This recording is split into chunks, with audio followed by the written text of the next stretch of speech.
Most people are a little scared when it comes to electrical work, but this is about as easy of an electrical project as you can do. Of course, the first thing you need to do is to turn the power off at the breaker box, not just the switch.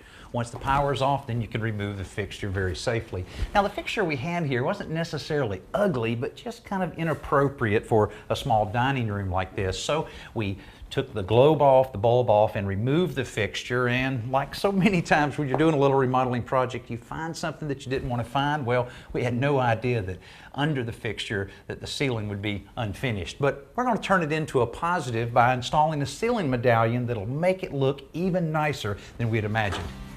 A crucial part of assembling the chandelier is determining the right length for the support chain. The supply wire will be a bit longer. In this case, after we thread on the fixture's trim ring, we'll add the ceiling medallion tube before we connect the whole thing to the electrical box with a threaded tube.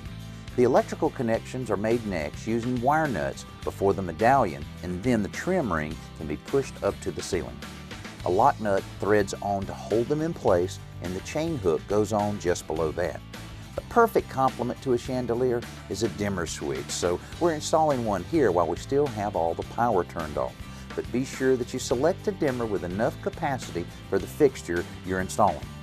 The directions on these things, they're pretty clear about how to hook them up, but often the challenge is stuffing the device and all the wires back into the electrical box. Well, this is a perfect room for a dimmer. You know, after you've had dinner, maybe to turn the lights down a little bit. But there's other areas in the house that also can benefit by having a dimmer in the room. You know, your bedroom or your family room, or maybe you have a whirlpool tub in your bathroom and you want to turn the lights down a little bit. Anyway, you see how easy it is and very inexpensive.